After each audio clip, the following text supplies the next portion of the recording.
Hello everyone, welcome to my channel. আশা করি সকলে অনেক অনেক ভালো আছো। আমি এবং আমার পরিবারের সকল সদস্য অনেক অনেক ভালো আছি। আজকে রাত থেকে আমি আমার ব্লগটা শুরু করলাম, কারণ তোমাদের দাদা অনেকগুলো বাজার নিয়ে আসছিল। আমি সবসময় ব্লগ শুরু করি সকাল থেকে, একদম যতক্ষণ আমার ব্লগ করার ইচ্ছা থাকে ততক্ষণই। কিন্তু তোমাদের দাদা সবসময় হচ্ছে রাতের দিকে বাজার নিয়ে আসে, আর সেটাই তোমাদের সাথে কখনো শেয়ার করা হয় নাই। কেননা এই বাজারটা তোমাদের সাথে শেয়ার করা যাক। আমরা নতুন নতুন সংসার করছি, তোমার দাদাও নতুন, আমিও নতুন।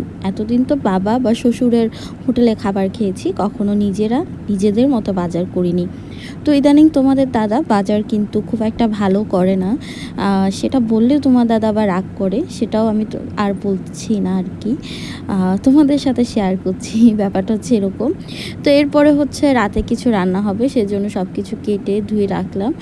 আর ওই যে ডাল আলু ভর্তা রান্না করেছিলাম, একটা রেসিপি। আসলে ডাল আলু ভর্তা আসলে বিশেষ কিছু না যেটা তোমাদেরকে দেখাতে হবে। সচরাচর সবাই হচ্ছে ঘরে ডাল আলু ভর্তা করে, তো ওটাই করা হলো। ওই যে বললাম, ও ভালো বাজার করতে পারে না, এই যে বাজারে কিছু একটা সমস্যা ছিল সেটা আমি দেখছিলাম। এরপরে হচ্ছে তোমরা দেখলে আমি চুলাটা পরিষ্কার করলাম। চুলা পরিষ্কার করে আর যা থালা বাসন ছিল সেগুলো হচ্ছে ধুয়ে নিচ্ছি। ধোয়ার পরে দেখো, আসলে কি আর বলবো, বাচ্চাদের মার কাজ করাটা আসলে খুবই ডিফিকাল্ট একটা ব্যাপার। দেখো আমি এই যে কাজ করতেছি, এর মধ্যে হচ্ছে আমার ছেলে আমাকে অনেকবার ডেকে গেল, অনেক দুষ্টুমি করে গেল, কিন্তু সেদিকে আমার মনে হয় এই যুগের বাচ্চা সবগুলোই দুষ্ট। আগের যুগের বাচ্চাগুলো হয়তো শান্তশিষ্ট ছিল।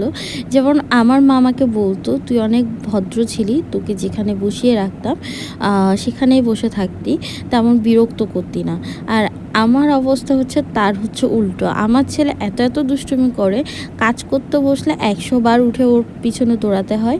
আর আমার শ্বশুর বাবাকে তো অনেক ধরনের দুষ্টামি করে ওনার সাথে। আর উনি বেচারা আর কী করবে, চুপ করেই থাকে। যখন একদম বেশি কষ্ট হয় তখনই হচ্ছে আমাকে ডাকে। তো দেখো আমার কাজগুলো কমপ্লিট করার পরে আমি একটু আমার একটা দিদির বাসায় ঘুরতে গিয়েছিলাম। এখানে মরিচ গাছটা দেখো, অনেকগুলো মরিচ, খুব সুন্দর, সেটাই তোমাদের সাথে শেয়ার করছি। আর এই যখন আবার বাসায় আসলাম, সে হচ্ছে ঘুমাচ্ছিল, ঘুম থেকে ওঠার পর এই যে আবার দুষ্টুমি হয়ে গেল।